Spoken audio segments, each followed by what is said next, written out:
सबसे पहले बच्चे तव्यत प्रत्यय है। तव्यत, अनियर और कत, तीनों के अंदर जो कॉमन चीज है वो ये होती है कि 3-1-1 वाला पैटर्न चलता है, जो हमने वाक्य में सीखा हुआ है ना। 1-2-1 और 3-1-1 सबको पता होगा। 3-1-1 यानी कि तृतीय विभक्ति वाला वर्ड आपको वहां जरूर दिखाई देगा। 3 मीन्स सबसे पहले तो आपका है तव्यत, फिर अनियर और कत। ठीक है। 3-1-1, 3 मीन्स तृतीय विभक्ति, 1 मीन्स प्रथमा विभक्ति, और पीछे वाला 1 यानी कि वो 1 इट मीन्स प्रथमा विभक्ति का जो भी वर्ड होगा उसको देखकर हम क्रिया लगाएंगे। वो एक वचन में है तो एक वचन, वो लिंग वाइज है तो लिंग वाइज भी वैसा देखा जाएगा, पुल्लिंग, स्त्रीलिंग, नपुंसकलिंग। क्लियर है? ठीक है। और एक चीज और, तीनों के अंदर ये बात भी होती है जो कि हमारा वाच्य में भाव वाच्य होता था 3-1, जहां पर आपको प्रथमा विभक्ति का वर्ड नहीं दिखाई दे। वैसे तो भाववाची हमारा नहीं आता, लेकिन इस सिचुएशन में तव्यत, अनियर और कत की सिचुएशन में अगर आपको लगे कि सिर्फ तृतीय विभक्ति का वर्ड है और बगल में ओनली ब्लैंक है, ठीक है, कोई प्रथमा विभक्ति का वर्ड नहीं है, तो वहां हम क्या पैटर्न चूज करते थे? 3-1 वहां वाच्य में यूज करते थे, लेकिन यहाँ पर आ जाएगा नपुंसक लिंग का एक वचन फिक्स है, कुछ भी आ जाए। फिर हमको ये नहीं देखना वहां लिंग क्या है, वचन क्या है, कुछ दिमाग नहीं लगाना, नपुंसक लिंग का एक वचन। क्लियर? एग्जाम्पल ले लेते हैं, जैसे कि आपको यहाँ बुक में ही दे रखा है। सबसे पहले अच्छा, तव्यत प्रत्यय में इतना सबको पता होगा, जो भी पीछे लगेगा उसमें क्या क्या लग जाता है। तव्यत में तव्य तव्य तव्य करके ऐड हो जाता है ना।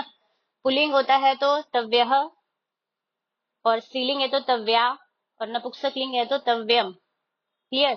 बाकी वो राम, लता और फल के जैसा ही चलेगा तीनों में। अनियर में भी, अनियर में क्या हो जाएगा? अनियर में से अनिय, य तक आ जाएगा, र वहां से गायब हो जाएगा। अनियह, स्त्रीलिंग में अनिया और नपुंसक लिंग में अनियम। करेक्ट है ना? पहले ये दो करते हैं बिल्कुल सेम है। यही वाले एग्जाम्पल उठा लेते हैं, यहाँ जो आपको दे रखा है, जैसे कि मया ग्रंथः पठितव्य दिया। मया तृतीया विभक्ति है, वचन कोई भी हो। मया की जगह मान लीजिए बहुवचन होता अस्माभि, तो भी आप सही थे। लिखने की जरूरत नहीं, मैं फोटो डाल दूंगी। क्लियर? समझ लीजिए। मया, अब यहाँ दे रखा है ग्रंथः। अब ग्रंथः क्या है? पुल्लिंग, एक वचन। और यहाँ ब्रैकेट में आपको दे रखा होगा, आपको पठ डालना है। ठीक, तब किसको देखेंगे हम? ग्रंथ को देखेंगे। तो पठ का क्या बनता है? पठी, तव्यत प्रत्यय में पठितव्य, ये पुल्लिंग एक वचन है तो पठितव्यः। क्लियर?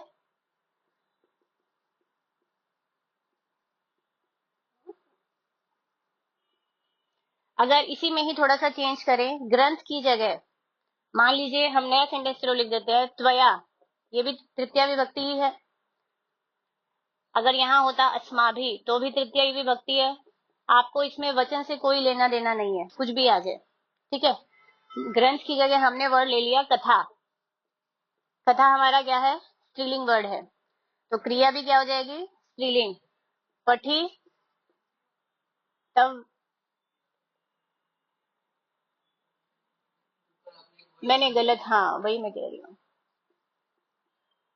पठितव्या। क्लियर?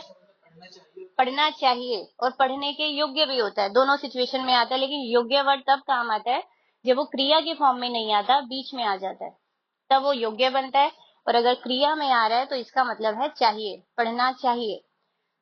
मया ग्रंथः पठितव्य, मेरे द्वारा ग्रंथ पढ़ा जाना चाहिए। तुम्हारे द्वारा कथा पढ़ी जानी चाहिए, ये स्त्रीलिंग एक वचन, ये भी स्त्रीलिंग एक वचन। बाई चांस यहाँ बहुवचन होता कथाहा, तो ये भी बहुवचन बन जाता पठितव्याहा। समझ आ रहा है? तीसरा अगर ले लेते हैं नपुंसक लिंग का एग्जाम्पल, पुस्तकम। ठीक है, तो पठितव्य में क्या आ जाएगा? तव्यम। ठीक है, और यही पुस्तकानी हो जाएगा तो क्या बन जाएगा? पठितव्यानी। क्लियर? इसको देखेंगे, प्रथमा विभक्ति का वर्ड देखा जाएगा, तृतीय विभक्ति से कोई लेना देना नहीं है। बात समझ में आई? इसको मैं अलग से अगर ना लिखूं, अनियर प्रत्यय जो है हमारा, ठीक है, सिर्फ मैं क्रिया ही बदलती हूँ, सेंटेंस सेम टू सेम रहेगा, कोई फर्क नहीं होगा। मैं स्लैश डालकर अगर इसको अनियर में डाल दूं, सेम। पठी ले लेते हैं, पठ का क्या बन जाएगा यहाँ पर? पठनीय। बिकॉज ऑफ ग्रंथ एक है। कथा में क्या आ जाएगा? पठनीयः। और पुस्तकम है तो पठनीयम। और अगर बहुवचन होगा तो पठनीयानि। पुस्तकानि है तो। बहुत इजी सा है, ये कुछ है ही नहीं इसके अंदर। क्लियर है? क्लियर? कोई डाउट? तत् प्रत्यय है, सेम रहेगा सेंटेंस, वापस मैं क्रिया ही बदल रही हूँ, कोई फर्क नहीं है। तत् के लिए हमने ये सीखा था ना। तत् में लेकिन आपको एक चीज ध्यान रखनी पड़ेगी कि कुछ धातुएं ऐसी होती हैं जिनके आगे इत लगता है, और कुछ धातुएं सेट अनित, जो कि हमने 9th में पढ़ा था। कुछ धातुएं ऐसी होती है जिसमें इत नहीं लगता, जस्ट लाइक गम धातु। गम में गमित नहीं बनता है, गत बनता है ना। तो ये चीजें बस आपको ध्यान रखनी है। इन दोनों में तव्यत और अनियर में कोई फर्क नहीं होता, सिर्फ कत में इस चीज का डिफरेंस आता है। बाई चांस यहाँ पर मान लीजिए गम धातु होता तो हम क्या लिखते? गम का अनियर प्रत्यय क्या होता है? गमनीय। उसमें कोई चेंज नहीं होता, ठीक है ना। लेकिन कत में यहाँ पर चेंज आ जाएगा। मैं कत के दोनों एग्जाम्पल लूंगी, पठ का भी लेंगे और एक नम या गम जो भी है जो चेंज वाला है वो भी ले लेते हैं, ठीक है। तो यहाँ पर अगर कत है तो ग्रंथ के हिसाब से पठितः, ठीक है। और यहाँ पर कथा के हिसाब से पठिता। कत में इत लगता है, क्लियर। और पुस्तकम है तो पठितम। और यही अगर मैं गम धातु का लेती हूँ तो पठित नहीं बनेगा, वहां पर गम का क्या बनेगा? गतः। गम से गत बनता है। और फीमेल में गताहा, यहाँ पर गतम। अच्छा, तीनों में एक और सिमिलर बात है, तीनों के अंदर ही राम, लता और फल का ही टेबल चलेगा और दूसरा कोई नहीं चलेगा, ठीक है। कोई डाउट किसी को इसमें? बच्चे अगला है आपका कत्वतु प्रत्यय। अब कत्वतु प्रत्यय किससे बनता है? कत से ही बनता है। अगर क्योंकि आपको क्लियर दिख रहा होगा कत और वतु है, तो कत में हमने अभी अभी समझा ही है, जैसे कि पट है और गम है, दो टाइप की आती हैं धातुएं। अच्छा, इनमें इत कब लगता है और कब इत नहीं लगता, ये भी एक बार क्लियर कर लें। जिन धातुओं का लट लकार और लिरिट लकार सिमिलर है, जो कि पट का था, पट का होता है पठती और लिरिट लकार उसका होता है पठिष्यति, सिमिलर है, इसीलिए वहां पर इत लगा। और गम धातु जो होती है उसका लट लकार होता है गच्छति और लिरिट लकार होता है गमिष्यति, चेंज होता है। तो जिन धातुओं का लिरिट लकार और लट लकार चेंज होता है वहां पर इत नहीं लगता, वहां से ई गायब हो जाता है, अनिट वाली है वो, ठीक है। तो इसीलिए अब कत वतु में भी सेम पैटर्न रहेगा, पहले वो कत बनाएगा, बाद में वतु से क्या बनता है? वान, वती और वत, ठीक है। वान बनता है हमारा पुल्लिंग में, वती बनता है स्त्रीलिंग में, और वत बनता है नपुंसक लिंग में। और ज्यादातर 1% चांस होते हैं नपुंसक लिंग काम आता है, बहुत कम केसेस में आता है, मोस्टली पुल्लिंग और स्त्रीलिंग ही काम आते हैं, ठीक है ना।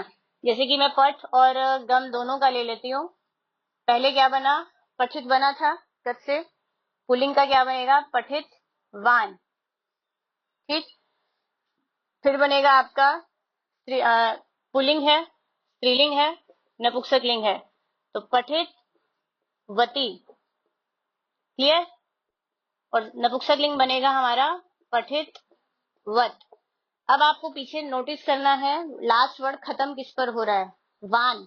तो आपको इसका शब्द रूप किसके जैसे चलेगा? भवत का टेबल है, भवान पुल्लिंग वाला, भवान, भवंतौ, भवंतः। वती में खत्म हो रहा है बड़ी ई के ऊपर, तो नदी के जैसा टेबल चलेगा। वत, ये आपका हलंत वाला टेबल है, जगत वाला टेबल है, उसके हिसाब से चलेगा। जगंती, किसी बुक में जगांती है, नहीं छोटी आएगा वहां, बड़े ही, हाँ, ठीक है। तो पठित वंतौ सेकंड है इसका, द्विवचन पठितवान, पठितवंतौ और पठित वंतः। स्त्रीलिंग में पठितवती, नदी के जैसा है, पठित व आधा त यौ, पठितवत्यौ। फिर नद्यः होता है, पठितवत्यः। जो कंफ्यूजन होती है ज्यादातर स्त्रीलिंग वाले में ही होती है, बच्चे यही गड़बड़ करते हैं, तो इसको थोड़ा ध्यान देना। पठितवत, पठितवती, पठित वंती। और अगर यही हम गम धातु का लेते हैं तो क्या बनेगा, गतवान, गतवन्तौ, गतवन्तः। नीचे ही ले लेते हैं,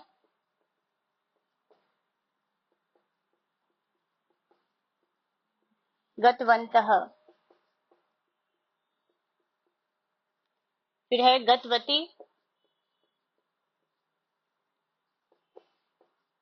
गतवत्यौ, गतवत्यः, गतवत, गतवती, गतवंती। ठीक है, अब इसको यूज कैसे करना है। तत्वतु प्रत्यय आपका एक तरह से लंग लकार के रूप में भी काम आता है। लंग लकार यानी कि पास्ट टेंस, है ना। फॉर एग्जाम्पल आप कोई भी ले लो, अपठत, अपठताम, अपठन, ये होता है ना हमारा लंग लकार। लेकिन लंग लकार में क्या होता है, हमें ध्यान रखना होता है, किसी भी पुरुष का है तो हम सॉरी, किसी भी पुल्लिंग, स्त्रीलिंग या नपुंसक लिंग कर्ता पद में आता है तो हम क्या यूज करते हैं, उसमें प्रथम पुरुष की लाइन चूज करते हैं, है ना। जब मध्यम पुरुष की लाइन होती है तो उसके लिए हमारे फिक्स वर्ड है त्वम, युवाम, यूयम, ये यूज करते हैं। उत्तम पुरुष लास्ट लाइन होती है तो हम अहम, आवाम और वयम चूज करते हैं। लेकिन इसके केस में, तत्वतु के केस में, प्रथम पुरुष, मध्यम पुरुष और उत्तम पुरुष का कोई काम ही नहीं है ही नहीं ना हमारे पास, सिर्फ पहली लाइन है। तो इसमें अहम और त्वम की जो लाइन होती है उसके लिए हमें ये देखना होता है कि सेंटेंस पुल्लिंग है या स्त्रीलिंग है। ज्यादातर केस में आपके पास सामने क्लियर नहीं होता है कि ये स्त्रीलिंग है या नहीं, तो हम हर केस में उसको पुल्लिंग मानते हैं। रीजन, एक तो उसको यूज करना हमारे लिए इजी है क्योंकि हमारी पुल्लिंग में गलतियां कम होती हैं, क्रिया में, स्त्रीलिंग में गलतियां होने के चांस होते हैं। ठीक है, बाकी सेंटेंस पर डिपेंड करता है। अगर अहम तो हम है तो आप पुल्लिंग में जाएंगे तो सामने वाला रॉन्ग नहीं करता है। एग्जाम्पल लेते हैं, जैसे कि आपको दे रखा है बालकः, बच्चे बालकः पुस्तकम अपठत, ये हमने लिया लंग लकार। अपठत आपका लंग लकार है, ये 1 to 1 वाला सेंटेंस होता है इसमें, ये क्लियर है। बालक है इसीलिए हमने अपठत लिया, क्लियर। बालक की जगह मान लीजिए वर्ड होता अहम, मैंने पुस्तक, तो मैं क्या लेती, अपठत की जगह मैं लेती अपठम, यही सेंटेंस होता है ना, बिकॉज ऑफ अहम। बेसिक टेबल है हमारी ये, पता है सबको। और अगर त्वम होता तो यहाँ क्या हो जाता, अपठः। क्लियर है सबको, क्लियर। बाकी द्विवचन होता तो ये भी द्विवचन, बहुवचन होता तो ये भी बहुवचन, ज्यादा लिखने की नीड नहीं है, आप समझ गए होंगे।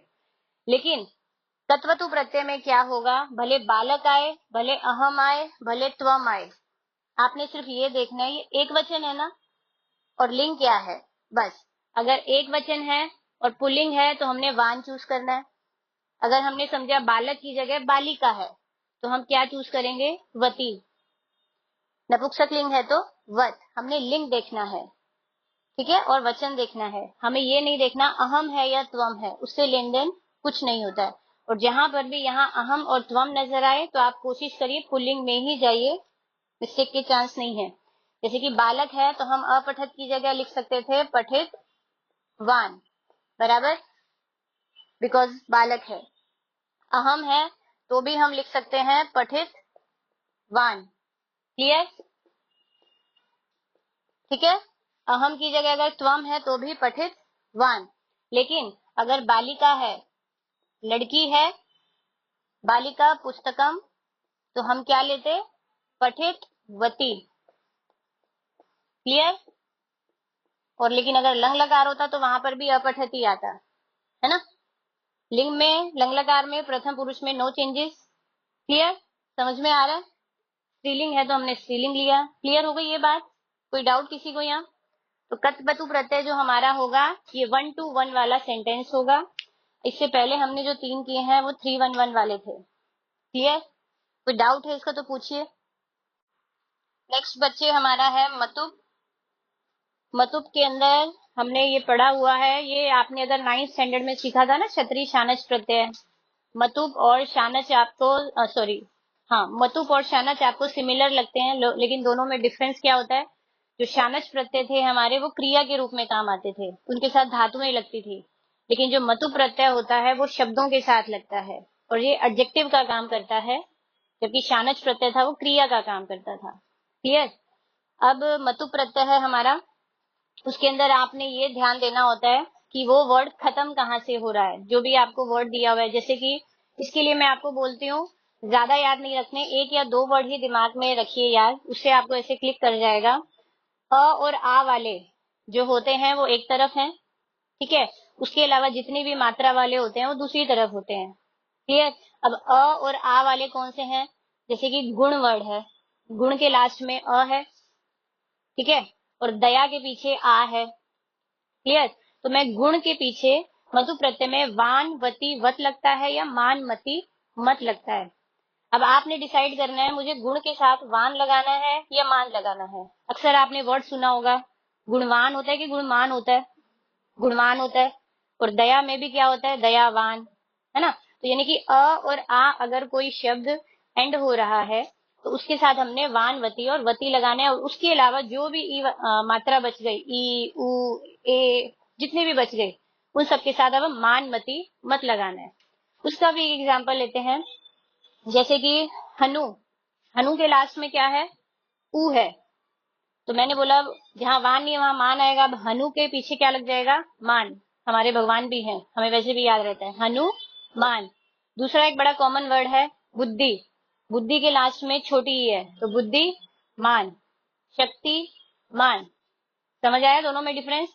इसके अलावा इसमें याद रखने वाली केवल एक ही बात है, आप देखेंगे अ और आ के नीचे कुछ हलंत वाले शब्द दे रखे हैं। एक तो है नभस, पयस, यशस, सरस, यानी कि स हलंत वाले जितने भी वर्ड्स आपको दे रखे हैं उन सब के साथ भी हमने अ और आ वाला पैटर्न ही चलाना है। अ और आ वाला पैटर्न चलेगा हमारा, ठीक है। दिखा सबको आपकी बुक के अंदर, मतलब सकारांत से जो लास्ट में एंड हो रहे हैं उनके साथ भी हमने वानवती वत लगाना है। जैसे कि नभस है तो नभसवत, नभस वान, आधा स भी कंटिन्यू रहेगा, ठीक है। यशस होता है तो यशस्वान। क्लियर। फिर आपको दे रखा है इसके अंदर सबसे डिफरेंट वर्ड विद्युत, ये एक अकेला वर्ड है जो इसके अंदर सकारांत वाला आया है, हलंत वाला, इसको आपको याद रखना पड़ेगा कि विद्युत के साथ भी हम वान वती और वत लगाएंगे। क्लियर। सकारांत तो लगेगा, साथ में एक विद्युत वर्ड भी इसमें ऐड हो जाएगा, और इसके अलावा जितने वर्ड्स बचे हुए हैं वो सारे के सारे किसमें जाएंगे, मान मती और मत में जाएंगे। क्लियर हो गई ये बात। फिर अब इसके बाद इसको यूज कैसे करना है, मैंने अभी अभी बोला ये एडजेक्टिव का काम करता है ना। तो कैसे करेगा ये बच्चे, 2 एग्जांपल है यहाँ, डैश छात्र आगच्छति। मैंने अभी अभी बोला मतु प्रत्यय है, एडजेक्टिव का काम करेगा। अब एडजेक्टिव किसका होगा, उसके अगल बगल वाला होगा। कोई भी पुल्लिंग स्त्रीलिंग नपुंसकलिंग वर्ड होगा, वो जिस विभक्ति वचन में होगा हमको उसको भी उसी विभक्ति वचन में लेके जाना है। अब शब्द रूप क्या यूज करेंगे, आपने नोटिस किया है वानवती वत या मानमती मत आया तो पीछे क्या है, आन ई त, यानी कि वही टेबल। कौन सा, जिसमें आन है तो भवत का टेबल भवान भवंतौ भवंतः, और जहां वती है तो यानी कि नदी का टेबल नदी नद्यौ नद्यः, जो कि हमने लास्ट सीखा ही है। और वत में जगत का टेबल आ जाएगा। क्लियर। अब ये जब है डैश छात्र आगच्छति, अब छात्र को देखेंगे, छात्र वर्ड पुल्लिंग है, प्रथमा विभक्ति एक वचन में है, ब्रैकेट में वो देंगे केवल बुद्धि। अब तुम्हें खुद दिमाग लगाना है, मुझे बुद्धि में सबसे पहले वान लगाना है कि मान लगाना है। अब हमको पता है बुद्धि में मान लगता है, छात्र है और एक ही वचन में है तो हम आंसर क्या लिख देंगे, बुद्धि मान। करेक्ट। और अगर यहाँ पर बहुत सारे छात्र होते, छात्राहा, तो हम क्या लिखते, बुद्धिमान का बहुवचन मान मंतौ मंतः, तो बुद्धि मंतः। ठीक है। क्लियर। भगवान का टेबल आना चाहिए। फिर नेक्स्ट है आपका, मैंने स्त्रीलिंग ले लिया। अगर बालिका है, बालिका विद्यालयम गच्छन्ति, तो बालिका का एडजेक्टिव बताना है ना, डैश बालिका, तो बालिका स्त्रीलिंग है, ब्रैकेट में वर्ड है गुण, गुण के साथ अब वानवती वत चूज होगा हमारा। लड़की है, फीमेल में अगर एक लड़की होती तो हम गुणवती लिखते, करेक्ट। लेकिन बालिका बहुत सारी हैं तो आंसर क्या आ जाएगा, गुणवत्यः। क्लियर। वती वत्यौ वत्यः। समझ में आया, कोई डाउट किसी को यहाँ। अब आगे एग्जांपल देने की जरूरत है, आप समझ ही गए होंगे। हमें खाली बगल वाला वर्ड देखना है लिंग के हिसाब से और वचन के हिसाब से। और नोटिस करना, मतुप प्रत्यय में ज्यादातर 99% केस में प्रथमा विभक्ति के वर्ड ही होते हैं। बहुत रेयर केस होगा कि आपको दूसरी विभक्ति नजर आएगी। क्लियर है? हाँ जी बच्चे, नेक्स्ट हमारा ठक प्रत्यय है। ठक प्रत्यय के अंदर होता क्या है, एक तो जो भी आपको वर्ड दिया जाएगा उसके पीछे इक तो लगाना ही है आपने। और इक भी में भी कौन सी ई लगती है, छोटी ई लगती है। ठीक है, आपने हिंदी में भी पढ़ा हुआ है, धर्म से बनता है धार्मिक, लेकिन अब धर्म था तो वो धा कैसे बन गया, है ना। तो इसका एक रूल और होता है कि जो भी वर्ड जहां से स्टार्ट होता है, अगर स्टार्टिंग में अगर उसकी मात्रा अ और आ की होती है तो वो आ बन जाएगा। ई की मात्रा हो कोई भी ई और ए की मात्रा ई और ए, तो वो भी क्या बन जाएगा, बड़ा ए। क्लियर? तीसरे में क्या आता है, ऊ कोई भी आ जाए, छोटा ऊ या बड़ा ऊ, या फिर ओ या औ, तो वो क्या बन जाएगा, औ से स्टार्ट होगा। ठीक है, जैसे कि आपकी बुक में दे रखे हैं धर्म, तो धर्म से हमने उसको ध को धा कर दिया और पीछे लगा दिया एक, धार्मिक बन गया। ठीक, दूसरा एग्जाम्पल लेते हैं। अच्छा, धर्म और अधर्म भी होता है एक एग्जाम्पल। ठीक है, अब अधर्म भी एग्जाम्पल है, तो एक्चुअल में वो उसका अपोजिट वर्ड है, तो हम अ को आ नहीं बनाएंगे वहां, आ धार्मिक नहीं, वो अ तो एज इट इज रहेगा, उसमें चेंज नहीं होगा, अधार्मिक ही बनता है वहां। क्लियर? दूसरा, मैंने बोला ई वाला आए या ए वाला एग्जाम्पल आए। अब ई से हम लेते हैं जैसे कि नीति। ठीक, नीति से क्या बनेगा, मैंने बोला स्टार्टिंग में होनी चाहिए ई की मात्रा, है ना। नीति में बड़ी ई की मात्रा है न पर, मैंने बोला ई की आए या ए की आए, तो बनेगी किसकी, बड़े ए की मात्रा। तो नीति से क्या बनेगा, नैतिक, पीछे तो इक ही लगाना है हमको। क्लियर? ठीक है, फिर नेक्स्ट हम ले लेते हैं कोई जैसे कि एक वर्ड होता है इतिहास, तो ई से ही स्टार्ट हो रहा है वो, तो ई को हम हटा देंगे, ई की जगह आ जाएगा बड़ा ए। बड़ा ए कैसे लिखा जाता है, ए टी हासिक। क्लियर? ठीक, उसके बाद ऊ का एग्जाम्पल ले सकते हैं आप, जैसे कि भूमि वर्ड होता है, भूमि में भ में ऊ की मात्रा होती है। क्लियर? तो क्या बन जाएगा, ऊ से औ की मात्रा, भ में लग जाएगी औ, बड़ा औ, भौमिक। क्लियर? फिर आपका कोई ओ का है लोक, लोक का एग्जाम्पल है ओ से है स्टार्ट, वो भी क्या बन जाएगा, लव, ल में औ, लॉ किक। ये लगभग सारे कवर हो गए आपके। ठीक है, अब जब हम ये कर रहे थे स्टार्टिंग में भी, जब मैंने आपको सिखाए थे, यहाँ 2 या 3 वर्ड कुछ जो डिफरेंट वर्ड थे, मैं उसको वो भी आपको रिमाइंड करा देती हूँ। जैसे कि एक वर्ड था न्याय वर्ड था, और एक था नौ वर्ड, द्वारपाली, और बस यही थे ना। हाँ, एक परलोक भी था। ठीक है, तो इसमें क्या है, ठग के प्रत्यय के साथ साथ इनके साथ संधि का भी काम हुआ है। जैसे कि न्याय वर्ड है, अब न्याय में अगर मैं तोड़ती हूँ तो नी प्लस आय है, तो मुझे ये पता लग गया न में मात्रा क्या थी, न में मात्रा थी ई की, इसीलिए जब हम ठग प्रत्यय लगाएंगे तो न में बड़े ए की मात्रा, न्याय या यिक। क्लियर? न्यायिक आ जाएगा। द्वारपाली है, तो द्वारपाली में स्टार्टिंग में है द्वौ, संधि अगर करते हैं तो द्वौ मतलब दू, ऊ से बनता है ओ, है ना। तो यहाँ पर भी क्या आ जाएगा, यही था ना हमारा, है ना। दो वार पालिक, वार भी आएगा बराबर, दो वार पालिक। ठीक है, नौ, नौ हमारा नाविक, ये संधि करके निकलता है, ये भी नाविक। नौ कैसे बना, अ और औ मिल, है ना, वो अयादी संधि है हमारी। परलोक में यहाँ पर दो दो बनते हैं, पर के साथ प से पा बनाया, पार। लोक का तो हमने पहले भी किया है, लोक का लौकिक होता है, तो क्या बन जाएगा, पार लौकिक। इतने से आपने कर लिया, आपके लगभग सारे कवर हो गए हैं। इतना ध्यान रखना है बस आगे वाली मात्रा का। अब इतना तो आपने सीख लिया कि आगे वाले में हमने क्या चेंज करना है। ठीक है, पीछे हमने इक लगाना है, यहाँ तक भी ओके हो गया। लेकिन सिर्फ इतना नहीं होता है, क्योंकि जैसे ही आप जब सॉल्व करते हैं तो आप फट से एक वाला चूज कर लेते हैं, लेकिन वहां सिर्फ गलती हर बच्चा एक ही कर रहा है, वहां लिंग वो नोटिस नहीं करता लिंग कौन सा लगाना है। पुल्लिंग, स्त्रीलिंग, नपुंसक लिंग इसमें हमको यूज करना है, ठीक है ना। अब अगर ये सब जितने भी हमने इक लगाया, इसका मतलब अगर इसके पीछे विसर्ग लगा दी जाए, जैसे कि धार्मिक कह, तो वो पुल्लिंग बन गया। और उसी में अगर मुझे स्त्रीलिंग बनाना है तो मैं क्या लिख दूंगी, धार्मिक की, पीछे ई की मात्रा लग जाएगी, बड़ी ई की, वो स्त्रीलिंग वर्ड हो गया, ठीक है। और अगर नपुंसक लिंग बनाना है तो मुझे लिखना है धार्मिक कम। इसमें आपका वचन नहीं होता, खाली एक वचन ही होता है।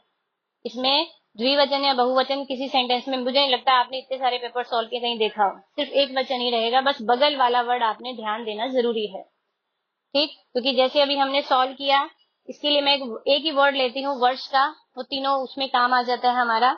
जैसे कि ब्रैकेट में आपको दिया हुआ है वर्ष, तो और बगल में आपका वर्ड फॉर एग्जाम्पल दे रखा है उन्होंने, वर्ष दे रखा है। और मुझे मैं पूरा सेंटेंस नहीं लिख रही हूँ, खाली बगल वाला वर्ड लिख रही हूँ ताकि आपको पता लग जाए। तो अगर आपको दे रखा है पत्रम, मतलब हमारे घर पत्र आते हैं, तो वर्ष दिया है तो वर्ष से पहले हम बनाएंगे वार्षिक, है ना, वार्षिक। और फिर पत्रम देखेंगे तो हम क्या लिख देंगे वहां पर, वार्षिकम। क्लियर, समझ में आया। यही अगर आपको दे रखा है पत्रम की जगह पत्रिका, मतलब मैगजीन आती है हमारे घर में, सेम वर्ष ही दिया है, वार्षिक आती है, तो वार्षिक की, और की में बड़ी ई ही चूज करनी है, छोटी कहीं नहीं आएगी। क्लियर। और अगर हमारे घर मेरी परीक्षा का परिणाम आया, यस, परिणाम बोलते हैं ना, वार्षिक परीक्षा परिणाम घोषित हुआ, ठीक। तो परिणाम आपका पुल्लिंग वर्ड है, परिणाम, तो यहाँ पर क्या आ जाएगा, वार्षिक कह। क्लियर, कोई डाउट किसी को इस प्रत्यय में भी। नेक्स्ट बच्चे आपका है त्व और तल। अब ये जो दो प्रत्यय हैं, त्व वाला सबसे आसान प्रत्यय है, उसमें कुछ दिमाग ही नहीं लगाना आपने। जब भी एग्जाम में आपको दिया जाए किसके साथ त्व प्रत्यय लगाएं, तो आपने उसकी जगह केवल त्वम करना है। अगर बच्चा कभी कभी जल्दबाजी में कोई गलती करता है, वो एक ही गलती करता है, ऑलरेडी अगर आपको दिया हुआ है और आपको तोड़कर लिखना है, तो आप गलती से जल्दबाजी में वहां त्वम वाला चूज कर लें, बस वो एक गलती ना हो, क्योंकि प्रत्यय का नाम है त्व। और जब यूज किया जाएगा तो उसके बगल में लग जाएगा म हलन। जितने भी आपको वर्ड दे रखे हो, जस्ट लाइक आपको दिया हुआ है यहाँ पर अज, अजत्वम, खेद, खेदत्वम, जन, जनत्वम, कोई ना लिंग है, ना विभक्ति है, ना वचन है, कुछ नहीं करना, सबसे आसान, ठीक है ना। फ्री में दिया हुआ है आपको, एक तरह से फ्री के नंबर आएंगे अगर आ जाता है एग्जाम में। दूसरा आपको दे रखा है तल प्रत्यय। अब तल प्रत्यय जहां पर आता है वहां आपको देखना है, हमें जो भी वर्ड दे रखा है वहां पर हमें ता लगाना होता है उस वर्ड के पीछे। जैसे कि यही अज वर्ड दिया है तो हमने लिखना है अजता, घन वर्ड दिया है घनता, कुछ भी है, लघु वर्ड दिया है लघुता, जो भी वर्ड है पीछे ता तो लगाना ही है। प्लस कभी कभी हमें उस सेंटेंस को ठीक ठीक से पढ़ना होता है कि वहां पर कहीं विभक्ति तो दूसरी नहीं यूज हो रही, ठीक है ना। और जब पीछे ता लग गया तो आपको पता लग रहा होगा पीछे लग रही है मात्रा आ की, तो ये टेबल किसकी तरह चलेगा, लता जैसा, स्त्रीलिंग का आकारांत वाला चलेगा। तो उसके हिसाब से आपको चूज करना होता है। जैसे कि अगर हम यहाँ एग्जाम्पल लेते हैं, यहाँ सेंटेंस मैंने 3 लिए हैं, प्रकृति डैश मनोरमा भवती, ब्रैकेट में वर्ड लिया है रमणीय प्लस तल, तो रमणीय के इस बगल में क्या आ जाएगा, एक तो रमणीयता। सेंटेंस बनाएंगे प्रकृति की रमणीयता मनोरमा भवती, तो यहाँ पर मुझे नहीं लग रहा कोई दूसरी विभक्ति आएगी, ये खुद कर्ता पद है एक तरह से, तो यहाँ पर आंसर आ जाएगा केवल रमणीयता, प्रथमा विभक्ति में आएगा। दूसरा भी वही है, अग्नि डैश शीत काले रोचते, अग्नि, अग्नि की, ये 6 विभक्ति है आपकी, अग्नि की उष्ण प्लस तल, उष्णता यानी कि गर्मी, ठीक है, उष्णता शीतकालीन में मतलब ठंड के समय में अच्छी लगती है, तो यहाँ पर भी कोई और विभक्ति का काम नहीं है, ये खुद कर्ता पद है। जब ये खुद कर्ता पद में रहेगा तो नो चेंजेस, ओनली ता आएगा।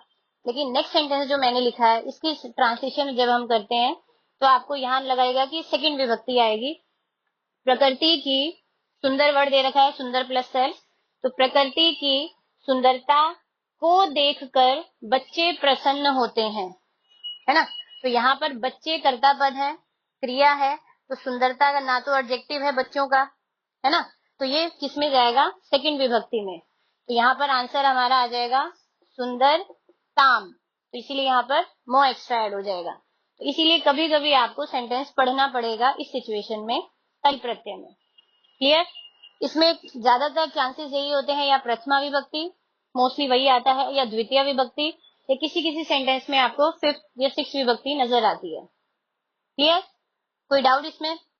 तब और तल के बच्चे कुछ और एक्स्ट्रा एग्जांपल्स हैं, जिसमें से स्पेशली मैं आपको ये बोल रही हूँ महत्व प्लस त्व, ये सिंगल या एक आधा और हो तो ध्यान नहीं है, लेकिन ये अकेला आपको एक ऐसा एग्जाम्पल दिखाई देगा कि जिसमें आप नोटिस करेंगे कि महत, जहां पर भी आप नोटिस करिए कि त हलंत वाला कोई वर्ड आ जाए त्वम के साथ में, तो मुझे फिलहाल यही ध्यान में आ रहा है, तो जहां आधा त आएगा तो महत का भी आधा त है और त का भी आधा त है त्व का, तो यहाँ पर डबल त आधे रहेंगे, इसीलिए यहाँ पर महत प्लस त्व का बनेगा महत्वम, उसमें डबल त आ जाएगा, दोनों आधे रहेंगे। और नोटिस करिए जब हम हिंदी में भी महत्वपूर्ण लिखते हैं या महत्व लिखते हैं तो अक्सर बच्चे एक ही त लिखते हैं, जबकि वो गलत वर्ड है। राइट वर्ड यही होता है, महत्वपूर्ण में भी दोनों त आधे रहते हैं। ठीक है। और तल का एक और एग्जाम्पल जैसे कि दिया हुआ है यहाँ, रामस्य डैश विक्ष्य जनाहा उपहसंती, मतलब, और आपको मूर्ख दिया है, तल दिया है, यहाँ पर भी हम नोटिस करेंगे कि प्रथमा विभक्ति नहीं आएगी, कि राम की मूर्खता को विक्ष्य मतलब देखकर लोग हंस रहे हैं या उसका उपहास कर रहे हैं, तो मूर्खता को मतलब सेकंड विभक्ति आएगी। क्लियर है। अब बच्चे हैं हमारे स्त्री प्रत्यय, जो कि केवल दो हैं। ठीक है। वैसे तो कहीं ना कहीं ये जो टाप प्रत्यय था वो भी स्त्रीलिंग ही होता है, काम तो उसी में ही आता है, लेकिन फिर भी स्त्रीलिंग में दो प्रत्यय दिए गए हैं आपको, टाप और इंगित। ठीक है। अब टाप प्रत्यय आपको दो तरीके से नजर आएगा। सबसे पहले पुल्लिंग शब्द को हम स्त्रीलिंग बनाते हैं, एक तो ये सीखना है। अब वो दो टाइप के आपको नजर आएंगे, जैसे कि जिसके पीछे केवल अ की मात्रा है, जस्ट लाइक अज, अज मतलब बकरा, तो उसके पीछे केवल आ की मात्रा लगानी है, बन जाएगा अजा, स्त्रीलिंग बन गया। ठीक है। और इसके बाकी वर्ड्स हैं जैसे कि चटक तो चटका, बाल बाला, है ना, अश्व अश्वा, जो भी है लास्ट में अ दे रखा है, आपने उसके पीछे लगाना क्या है, आ, वो बन गया स्त्रीलिंग वर्ड, सिंपल।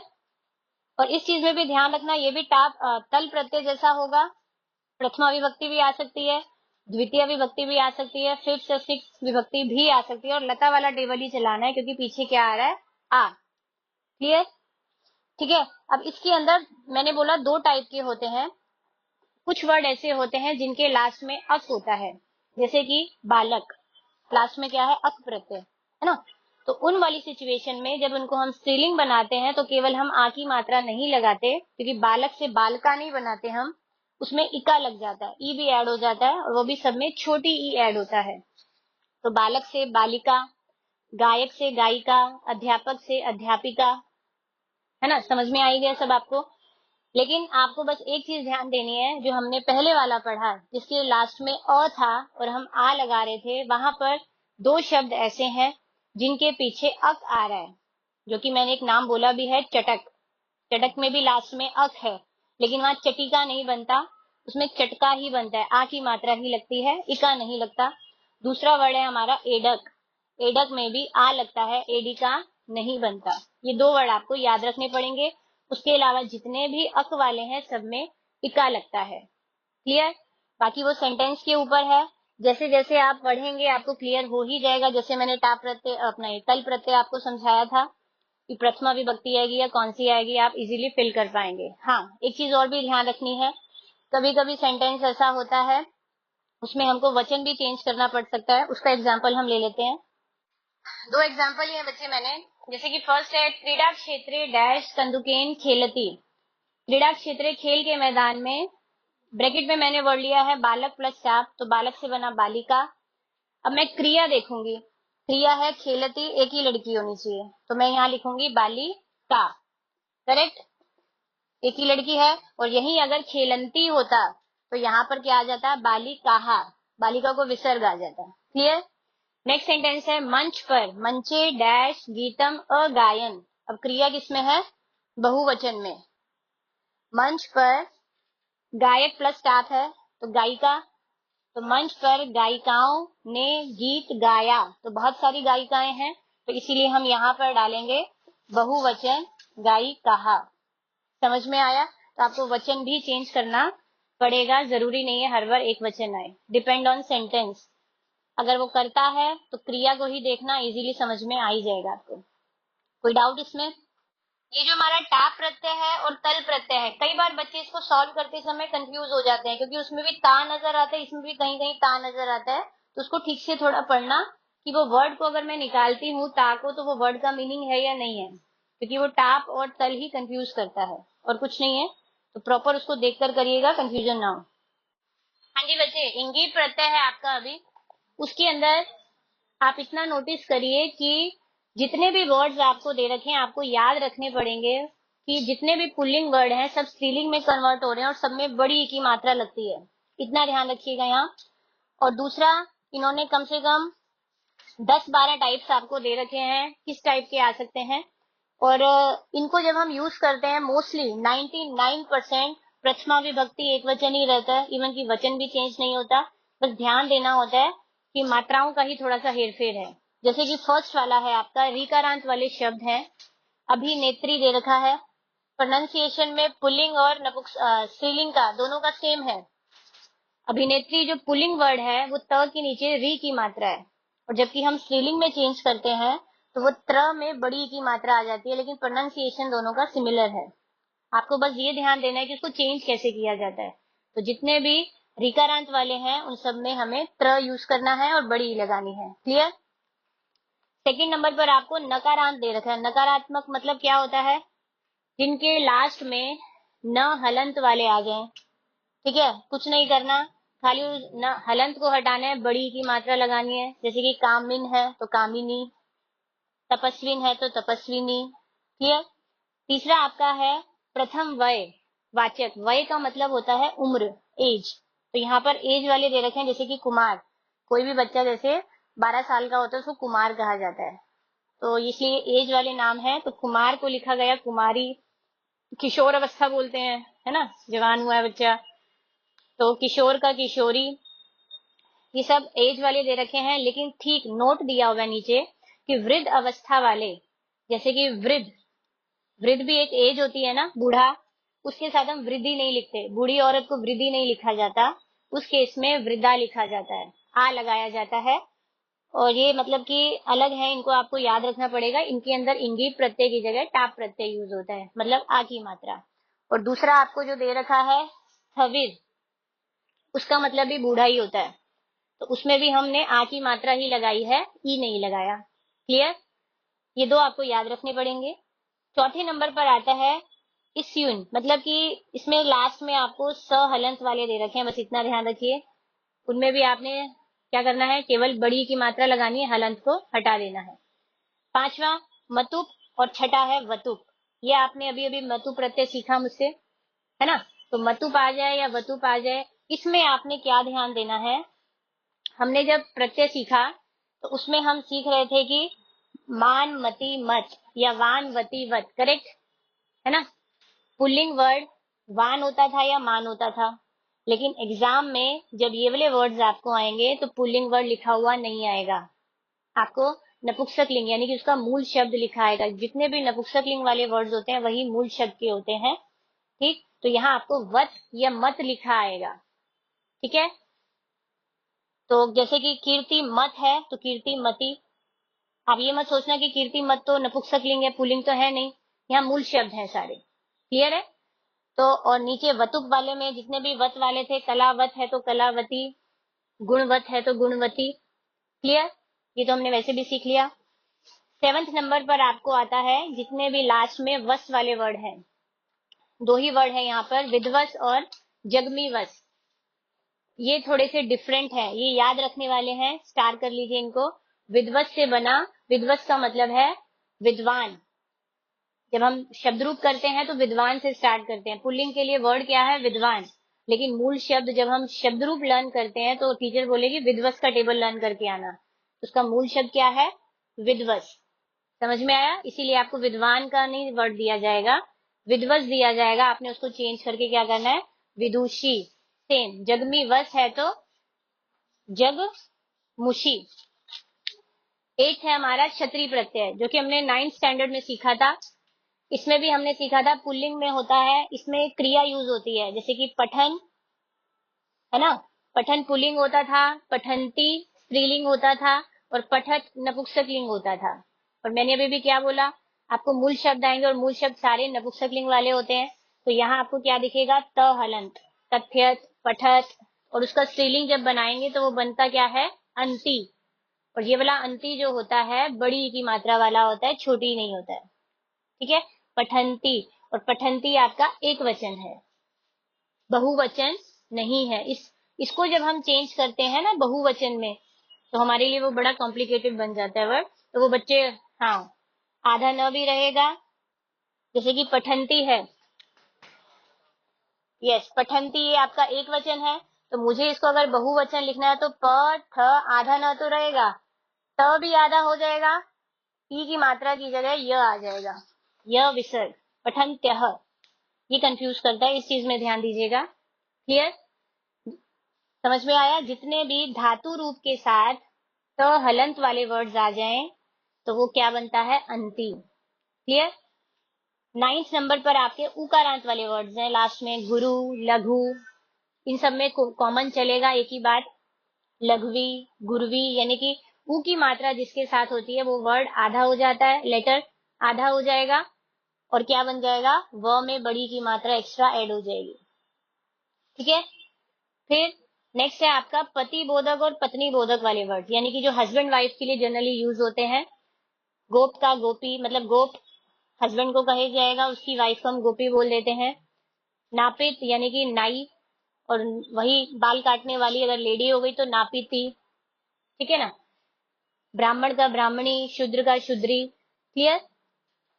11वें नंबर पर है हमारा, आपको जितने भी वो वर्ड दे रखे हैं अकारांत वाले वर्ड हैं, लास्ट में अ दे रखा है, इसमें कुछ ऐसा स्पेशलाइजेशन कुछ नहीं है। जैसे कि नर्तक, नर्तक मतलब नाचने वाला है, लास्ट में अ है। अच्छा, एक चीज और देखना, नर्तक के अंदर नोटिस करिए लास्ट में अक है, इसमें टाप प्रत्यय नहीं लगता, है ना। तो इसमें स्त्रीलिंग बना रहे हैं तो क्या बनता है? नर्ती की। ये इसमें इंगीप आएगा, इसमें टाप नहीं आएगा, क्योंकि इंगीप में तो बड़ी लग रही है केवल, है ना। तट है तो तटी, नट है तो नटी, जो भी है। और अक्सर एग्जाम में एक वर्ड आता है, जो भी लास्ट किसी ने डाउट भी पूछा था, एक नदी वर्ड आया था, ये इस वाला होता है। उसमें अगर मूल शब्द आपको निकालना था एक जगह कि नदी वर्ड दे दिया, आपने इसको तोड़ना है, तो आप क्या लिखेंगे? नद प्लस इंगीप। और नद में एग्जाम ऑप्शन जब देते हैं ना, उन्होंने एक जगह नद में हलंत दिया हुआ था, तो बच्चे कंफ्यूज थे हलंत आएगा या नहीं आएगा, तो हलंत नहीं आएगा। इंगी प्रत्यय में जो भी वर्ड्स हैं, आप हलंत केवल किस में देख रहे हैं? वो जो मतु प्रत्यय है, वतु पे या फिर सकारांत, ये सब में ही दे रखा है। क्लियर? नद, नदी दिया है तो नद प्लस इंगी, नद बिना हलंत के आएगा। ओके, फिर लास्ट आपका दे रखा है बच्चे, कुछ प्रत्यय ऐसे होते हैं, अगर मैं हिंदी में जाऊं, हिंदी से इसको रिलेट करूं तो ज्यादा समझ में आएगा। इसमें आप नोटिस करेंगे सिर्फ बड़ी ई नहीं लग रही है, साथ में आन भी यूज हो रहा है, आनी। जस्ट लाइक हिंदी में अगर हम जाएं, नौकर वर्ड है, कोई पुलिंग पर्सन है नौकर, अगर उसी की अगर हम नौकरानी बोलते हैं ना, नौकरी तो नहीं बोलते उसको, उसकी फीमेल वर्जन को, है ना। नौकरी नहीं है वो, नौकरानी, तो आनी लग जाता है। तो ऐसे ही कुछ वर्ड संस्कृत में भी हैं जिनके पीछे हमें केवल ई और आ नहीं लगाते हैं, आनी लगाते हैं। आचार्य का आचार्याणी, अब ये अण कैसे बना? बिकॉज ऑफ र। ये हम सीख चुके हैं, जहां जहां र, री और श षटकोण आते हैं, वहां न की जगह अण वर्ड यूज हो जाता है। ठीक है। अगला है बच्चे इंद्र, इसमें भी र है तो इसीलिए इंद्राणी। वरुण है तो वरुणानी। अब अण आने की वजह से एक और अण नहीं आया है, भले वरुण में र जरूर है, लेकिन वरुण के बाद एक और अण आ गया, तो इसीलिए न का हमने न ही रहने दिया, उसको अण नहीं किया। ओके, फिर है अरण्य, तो अरण्यानी, सेम र आया, लेकिन अण आने की वजह से न को अण नहीं किया। मातुल का मातुलानी, और हिम का हिमानी। क्लियर? यहाँ हमारे सारे प्रत्यय खत्म हो जाते हैं। कुछ भी डाउट है पूछिए। चैप्टर बच्चे हमारा फिनिश हो गया है। इससे रिलेटेड आपको कोई भी डाउट है आप क्लास में मेरे साथ डिस्कस कर ही सकते हैं, और चैनल को सब्सक्राइब करके रखिए ताकि इस वीडियो को आपको दोबारा से सुनना है, ताकि आपको ढूंढने में दिक्कत नहीं आएगी। Okay, good bye, take care.